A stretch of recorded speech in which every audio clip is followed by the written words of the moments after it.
నిజం చెప్తే అత్తయ్య నమ్మదు. తనకు చెప్పడం వల్ల ప్రయోజనం లేదు. అడిగేది నిన్నే. వినిపించటం లేదా నీకు? ఇంత డబ్బు ఎక్కడి నుంచి వచ్చింది? వచ్చేసాయి అంతే.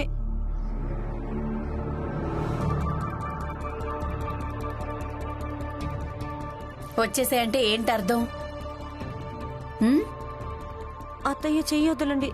నేను ఆయన కోసం భోజనం వడ్డించాలి. పొద్దున్నుంచి ఆయన ఏమీ తినలేదు అసలు. రక్తం అమ్ముకొని వచ్చావు కదా? ఏంటి?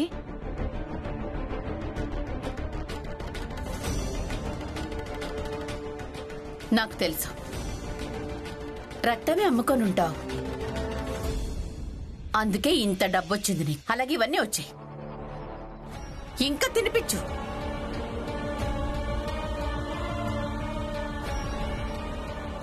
మీరిద్దరూ నా మీద ఒట్టేసి చెప్పాలి. మీరిద్దరూ ఇక మీదట ఎప్పటికీ రక్తం అమ్మే ఆలోచన కూడా చేయకూడదు. నేను ఆలోచించను.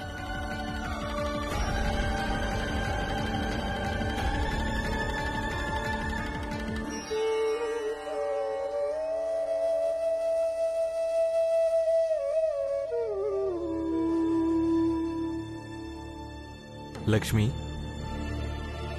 ప్రపంచంలో చాలా భిన్నమైన రకాల మనుషులుంటారు. అలానే ఒకే ఇంట్లో కూడా భిన్నమైన వాళ్ళుంటారు.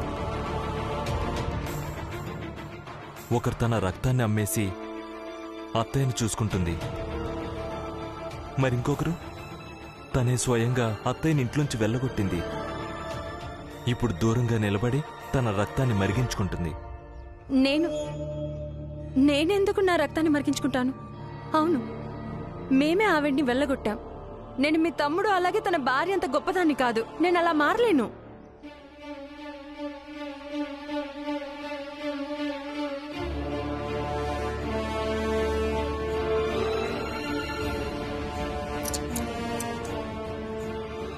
ఇది నా జీతం. ఏంటి అలా చూస్తున్నావు లక్ష్మి? కొంచెం నవ్వు. నీ భర్తకు జీతం వచ్చింది. అయినా నీ భర్త కుటుంబంతో నీకు ఎలాంటి సంబంధం లేదు. ఇక నీకు దేంతో సంబంధం ఉందో అదే ఇచ్చేశాను.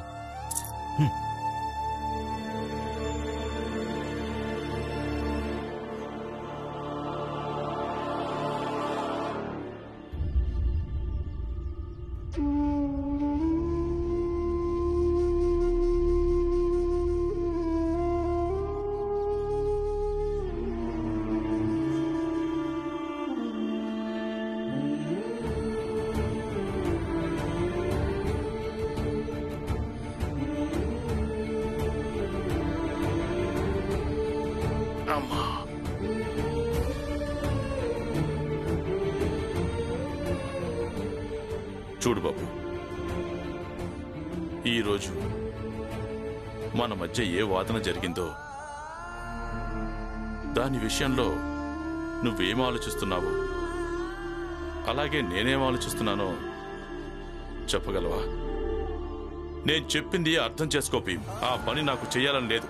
మీరు చెప్పింది నేను అర్థం చేసుకుంటున్నాను నాన్న. మీరే నేను చెప్పింది అర్థం చేసుకోవటం లేదు. నీ ఈ సంఘర్షణ చూస్తుంటే నాకు కూడా కష్టంగా ఉంటుంది. అదే విధంగా నువ్వు కూడా నీకు నచ్చ చెప్పుకో. అలాగే నా పోరాటాన్ని నన్ను పోరాడనివ్వు. నాకేమనిపిస్తోందంటే నాన్న, మనిద్దరం ఒకేలాగా ఆలోచిస్తామని. కాసేపటిదాకా నేను మీతో ఏకీభవించలేకపోయాను, కానీ ఏకీభవించటం కాదు, పరిస్థితి అలా ఏర్పడిందంతే. ఇక మీ ఇష్టానికి వ్యతిరేకంగా వెళ్ళి నేను నగరపాలక సంస్థలో ఉద్యోగం చేయటం మొదలుపెట్టాను. కానీ మీ మాటలు వింటుంటే ఏమనిపిస్తోంది అంటే, మీరు ఒప్పని, అలాగే నాదే తప్పనిపిస్తోంది. చూడు బాబు, నేను చెప్పే మాట జీవితం అంతా గుర్తుపెట్టుకో. సౌకర్యాలనిచ్చే నిర్ణయాల గురించి తప్పకుండా మరోసారి ఆలోచించడం మంచిది. ఎందుకంటే విశ్రాంతి మనిషిని బలహీనుడిగా మార్చేస్తుంది. ఇక బలహీన మనిషి కలలు ఎప్పటికీ గొప్పవి కానే కావు.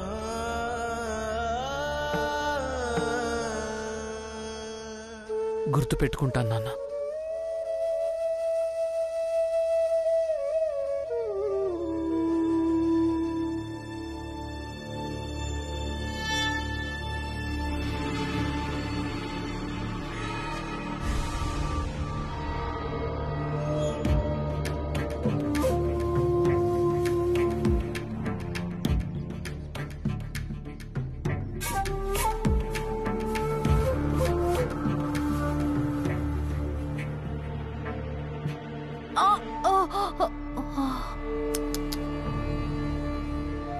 నేను మర్చిపోయాను వదినా, మీ కాలుకి దెబ్బ తగిలిందని.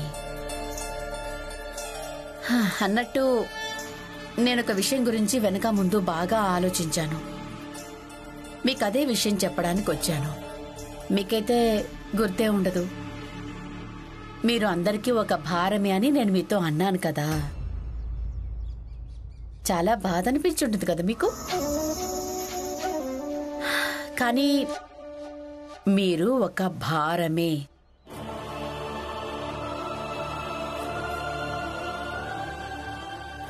ఈరోజు మళ్లీ రమ తన రక్తాన్ని అమ్మాల్సి వచ్చింది. ఎందుకంటే డాక్టర్ ఏమేం చెప్పాడో అవన్నీ తేవడం కోసం. కానీ నాకు తెలిసింది రమ ఏదో ఒక ఒట్టు పెట్టుకుంది అని, మరోసారి రక్తం అమ్మను అని. కానీ పాపం తను రక్తం అమ్మాల్సే వచ్చింది మీకోసమే. మీకున్న అవసరాలను నెరవేర్చడం కోసం తను అలా చేసింది. మీకేమనిపిస్తుంది? ఈ రోజు నుంచి మీ అవసరాలన్నీ తీరిపోతాయనా? మీరేమైనా పని పాటు చేయడానికి వెళ్తారనా? కానీ అది మీ వల్ల కానే కాదు కదా. ఎందుకంటే మీరిలా నిస్సహాయంగా పడుకునున్నారు. అందుకే పాపం రమ పదే పదే తన రక్తం అమ్ముకోవాల్సి ఉంటుంది, మీ అన్నయ్య అమ్మినట్టుగా.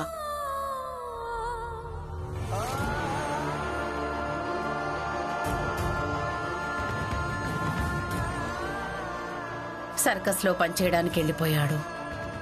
కొరడాతో కొట్టుకున్నాడు. ఇంకా ఏమేం చేశాడో ఏమో, తన కుటుంబం కోసం, అలాగే వికలాంగురాలైన తన చెల్లెలి కోసం. అదేవిధంగా రమ ఇంకా భీమ్ కూడా అలాంటివే చేయాల్సి వస్తుంది మీకోసం. కానీ మీరు నిద్రపోండి. మీకు వేరే పనేమీ లేదు కదా. అన్నట్టు నిద్ర పోతూ పోతూ ఇది మాత్రం తప్పకుండా ఆలోచించండి. మీరింకేం చేయగలరు ఇతరులకి భారంగా మారడం తప్ప?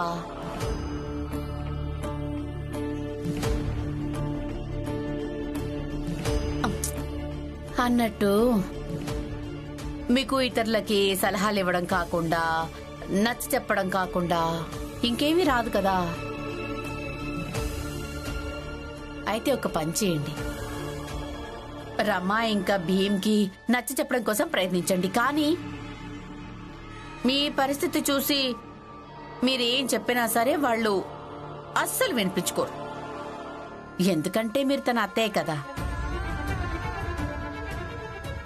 ఇక అలాగే పాపం భీమ్ ఇంకా రమ జీవితమంతా మీ భారాన్ని మోస్తూ ఉంటారు. వాళ్ళకంటూ సొంతంగా సంసారం ఎప్పటికీ ఏర్పాటు చేసుకోలేరు. వాళ్ళు కూడా మీ అన్నయ్యలాగా ఇంకా నాలాగా తమ జీవితం అంతా మీ సేవలోనే గడిపేస్తారు. ఇక వాళ్ళ జీవితం ఇలాగే గడిచిపోతుంది. ఎందుకంటే మీకు ఇతరులకు ఒక భారంగా మారడం అలవాటైపోయింది కదా. ముందుగా మీ అన్నయ్యకు,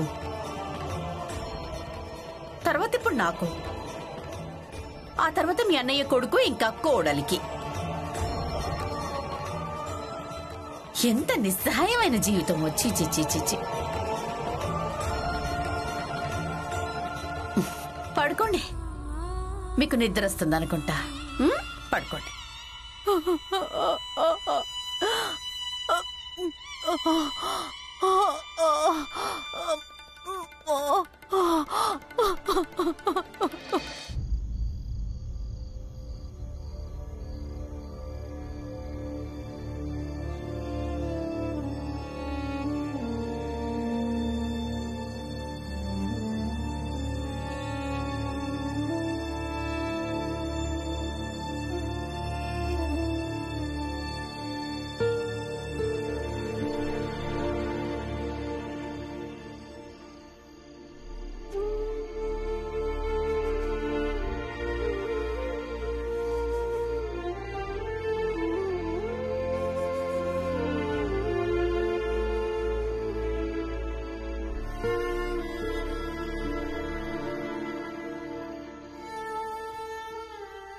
ఈ రోజు రమ మళ్ళీ తన రక్తాన్ని అమ్మాల్సి వచ్చింది. మీకోసమే, మీకున్న అవసరాలను నెరవేర్చడం కోసం. ఇక అలాగే పాపం భీమ్ ఇంకా రమ జీవితం అంతా మీ భారాన్ని మోస్తూనే ఉంటారు. వాళ్ళకంటూ సొంతంగా సంసారం ఎప్పటికీ ఏర్పాటు చేసుకోలేరు. ఎందుకంటే మీకు ఇతరులకు ఒక భారంగా మారడం అలవాటైపోయింది కదా. ముందుగా మీ అన్నయ్యకు, తర్వాత ఇప్పుడు నాకు, ఆ తర్వాత మీ అన్నయ్య కొడుకు ఇంకా కోడలికి.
నేనేటైనా దూరంగా వెళ్ళిపోతాను, చాలా దూరంగా వెళ్ళిపోతాను.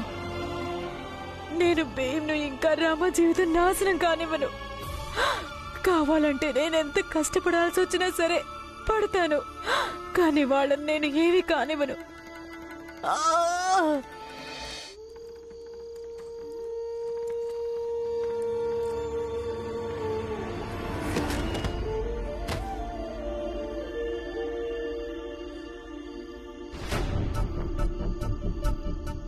ఏయ్, ముసల్దాన పిచ్చే మేర పట్టిందా? ఒకవేళ నీకు చావాలనుంటే ఇంకెక్కడికైనా వెళ్ళి చావచ్చుగా. లేదు, నాకు చావాలని లేదు. నాకెక్కడి నుంచి దూరంగా వెళ్ళాలనుంది. ఇక్కడి నుంచి ఎక్కడికైనా దూరంగా తీసుకెళ్ళండి. ఇంతకు మీకు ఎక్కడికి వెళ్ళాలనుంది? నన్ను అక్కడికే తీసుకెళ్ళు. మీరు ఎక్కడికి వెళ్తున్నారో అక్కడే నన్ను వదిలేయండి. మా ఇంట్లో వాళ్ళు నిద్ర లేవడానికి ముందుగానే నన్ను ఎక్కడికైనా దూరంగా తీసుకెళ్ళండి. సరే అండి, మీరు ఎక్కడికి వెళ్తారో నేను మిమ్మల్ని అక్కడికే తీసుకెళ్తాను. నాతో రండి.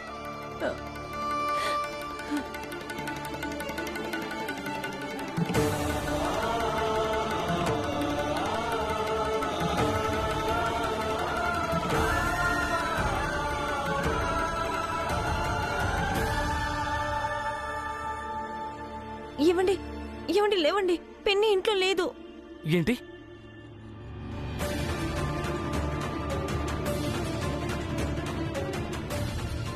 అత్తయ్య అత్తయ్య ఎక్కడికి వెళ్ళిపోయింది? ఏమో, పొద్దునే ఎక్కడికి వెళ్ళింది. చూడండి, నేను మీ అందరికీ ముందే చెప్పాను, అది ఇక నుంచి వదినకి ఏం జరిగినా దాని గురించి నన్నో లేదా లక్ష్మినో ఏమీ అడగడానికి వీల్లేదని. నాకు అసలు తెలియనే తెలీదు వదినకి ఏమైందో, ఎక్కడికి వెళ్ళిపోయిందో. ఇప్పుడు తను మా దగ్గర కూడా ఉండడం లేదు కదా. వీళ్ళిద్దరినే అడగండి. బహుశా వీళ్ళ అత్తయ్య ఎక్కడికి వెళ్ళిందో వీళ్ళకి తెలిసే ఉంటుందేమో. బాగుంది భీమరావు, బాగుంది. మీ అత్తయ్యని నువ్వు చూసుకోలేకపోయావు, కానీ ఈ సమాజాన్ని ఉద్ధరించడం కోసం మాట్లాడతావు.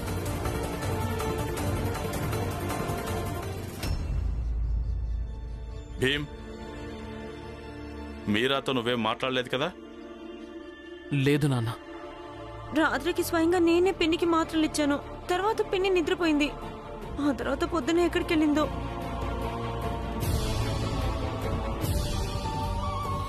ఇలాగే జరుగుతుంది. ఎక్కువగా ఉపన్యాసాలు ఇచ్చేవాళ్ళు తరచుగా తమ బాధ్యతల్ని నిర్వర్తించలేకపోతారు. అదే కదా, ఈ భీమరావు ఉపన్యాసాలు బాగా ఇస్తాడు. మీరు ఈ మాటల్ని తర్వాత కూడా మాట్లాడొచ్చు బాబాయ్. ఇప్పుడు ఇది అత్తయ్యను వెతకాల్సిన సమయం. మామయ్య, నేను కూడా వెళ్తాను. పద ఆనంద్, మనం కూడా వెతుకుతాం. పద పురంజన్.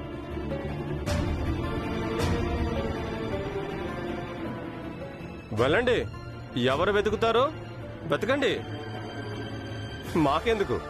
మీరన్నది నిజమే హితేష్ అన్న. ఈ ఇంట్లో రోజు ఏదో ఒక తమాషా జరుగుతూనే ఉంటుంది. ఇక రోజు వీళ్ళ గురించి ఎవరు బెంగపడాలి? అదే కదా.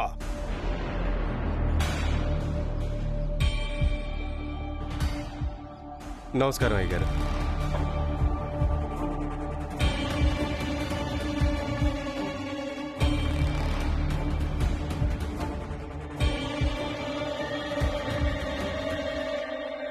బతుకు బతకడం కోసం అంటారు, ఎవరినో వెతకడం కోసం కాదు. అందుకే మీ అందరి కోసం నేను మద్యం తీసుకొచ్చాను. రండి, ముందుకొచ్చి డబ్బులు తీసుకోండి, అలాగే ఇది కూడా తీసుకోండి.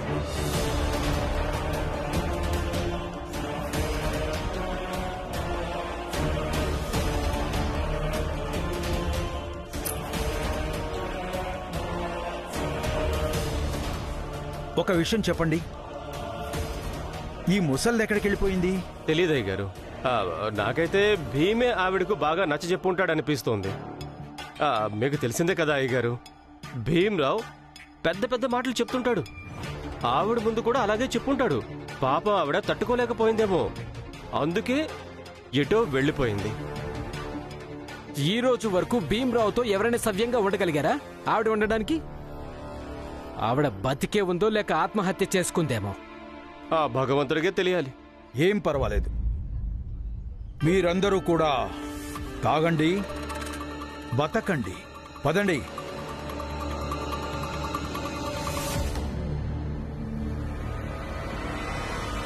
పిన్ని, అత్తయ్య,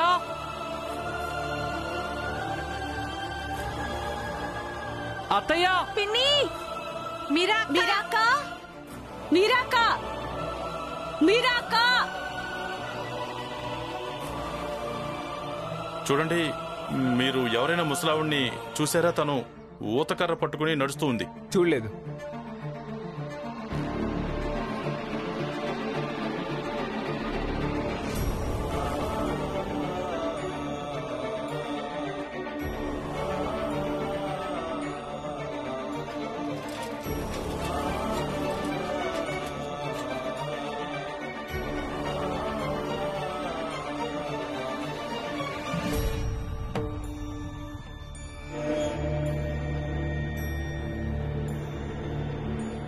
ఏమైంది? చూడు, ఈరోజు మన ఆపద తొలగిపోయింది కదా. ఈరోజు మనం ఏదైనా తీపి వండుకుందామా? నీ ఉదాసీనత కూడా దూరం అయిపోతుంది. అంతకుముందు నా కోసం చాయ్ పెట్టి తీసుకురా. వెళ్ళు, ఆలోపు నేను ఏం తీపి వండుకోవాలో ఆలోచిస్తాను. నేను చెప్పింది నిజం, ఎవరికీ చెప్పొద్దు. నిన్న అర్థమయ్యేలా చెప్పడం కోసం వదిన దగ్గరికి వెళ్ళాను. ఈరోజు మళ్లీ రమ్మ తన రక్తాన్ని అమ్ముకోవాల్సి వచ్చింది. మీకోసమే, మీకున్న అవసరాలను నెరవేర్చడం కోసం. పాపం భీమింకారమ్మ జీవితాంతం మీ భారాన్ని ఇలా మోస్తూనే ఉంటారు. ఇన్ని సంవత్సరాల్లో నేను ఆవిడ అనరాని మాటలు ఎన్నో అన్నాను, కాని ఒక్కనాడైనా పట్టించుకుంటేనే కదా. కాని నిన్నటి మాటలు ఆవిడకి ఎంత బాధ అనిపించాయంటే ఇల్లే వదిలేసి వెళ్ళిపోయింది. నేను అనుకోలేదు, కానీ మంచిదే అయిందిలే. గండం తప్పింది. ఆవిడ సంగతి మనకెందుకులే, మనం చాయ్ తాగుదాం, ఆ తర్వాత ఏదైనా తీపి వండుకుందాం. వెళ్ళు, చాయ్ పెట్టి తీసుకురా. అత్తయ్య, నాకు చాయ్ తాగాలనిపించడం లేదు. మీకోసం మీరే పెట్టుకోండి.